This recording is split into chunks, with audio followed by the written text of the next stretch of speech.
Hello दोस्तों, आज फिर एक वीडियो मैं बना रहा हूँ। देखिए, जो मेरी प्रेडिक्शन है उसको आप कल तक के लिए एप्लीकेबल मानिए। कल बाज़ार में उठक पटक के साथ रेड में बंद होने की संभावना ज़्यादा है, क्योंकि आज डॉ जोन फ्यूचर 190 पॉइंट के बावजूद भी हमारा निफ्टी और बैंक निफ्टी इतने ज़्यादा नहीं बढ़े और एक दहशत के माहौल में पूरे दिन 17,100 और 17,170 के बीच में रहे। 17,213 टच किया, लेकिन 216 को नहीं काट पाए। एक दहशत बनी हुई थी। और जिस तरह से FII की बिक्री की दहशत है, DII की बिक्री की दहशत है, आम पब्लिक के सेल ऑन राइज की दहशत है, कोरोना या इस ओमिक्रॉन बीमारी की दहशत है,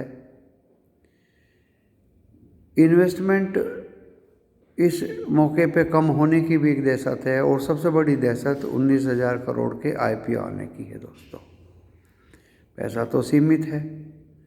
तो मेरे अनुसार अभी आप एक SIP ही कर सकते हैं।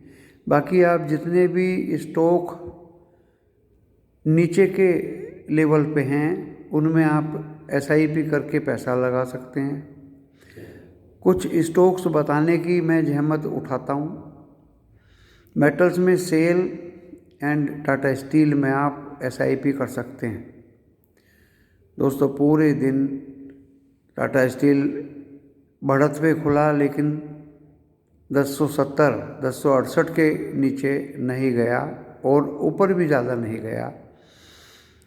थोड़ी सी रिकवरी शॉर्ट कवरिंग की वजह से हुई।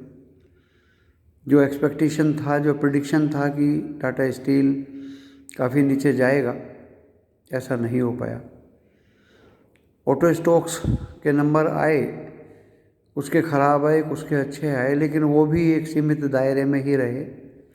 मारुति भी 7,390, 7,380 के बाद 7,250 या 7,200 पे ही चलते फिरते रहे।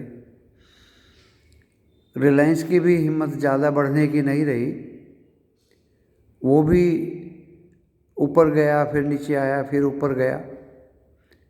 तो जहाँ तक मैं सभी स्टॉक्स की एक एनालिसिस करूं, तो मैं इसी मुकाम पे पहुंचता हूं कि अभी सेल ऑन राइज और जो मैंने फैक्टर्स बताए हैं वो दुविधा का कारण हैं। और बाज़ार में अभी इतना तेज़ी से तो गिरावट 1-2 दिन नहीं रहेगी, लेकिन फिर भी आने वाले सोमवार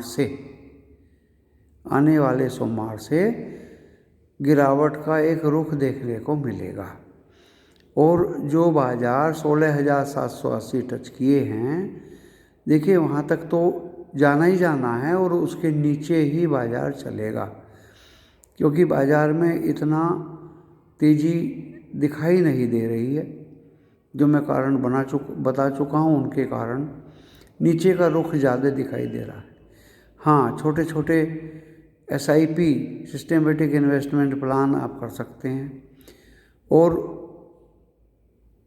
पुट कॉल रेशो, चाहे वो बड़ा हो चाहे वो कम हो, कोई फ़र्क नहीं पड़ता। दिन के दौरान ही जब ये पुट कॉल की ईटिंग शुरू करता है, बाज़ार नीचे भी जाता है, ऊपर भी जाता है, तो वो रेशो भी एक ऑप्टिमम लेवल पे आके रुक जाता है। तो दोस्तों, आप अपने पैसे को बचाए रखिए। आप नीचे के मौके तलाश करिए।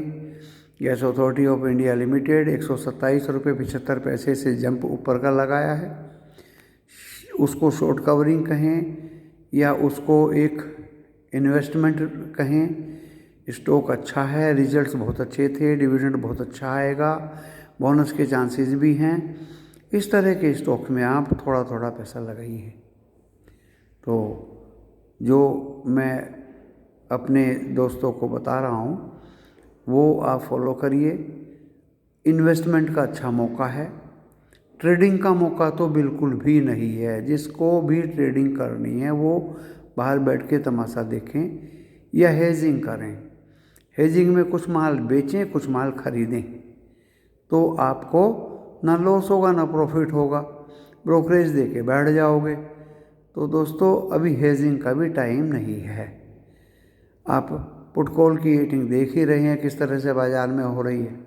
ऑपरेटर तलाश में है कि इन्वेस्टर से ज़्यादा ऊंचाई पे माल खरीदे और उसको टोपी पहना दी जाए।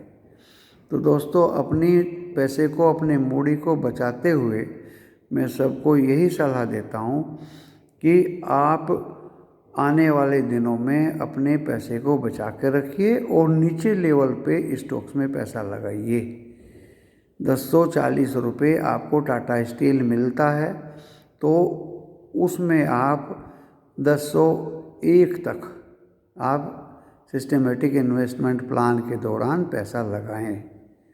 रिलायंस आपको 2400 के नीचे मिलता है, तो उसमें थोड़ा थोड़ा करके पैसा लगाएं। और अच्छे स्टॉक्स आपको L&T या इन्फोसिस या टेक महिंद्रा या TCS या SCL टेक या विप्रो आपको मिलते हैं, तो उनमें भी आप थोड़ा थोड़ा पैसा लगाएं और नीचे के आने की राह देखते रहिए। तो दोस्तों इसी एक छोटे से वीडियो के साथ में मैं अपने एक वीडियो को विराम देता हूं। नमस्कार।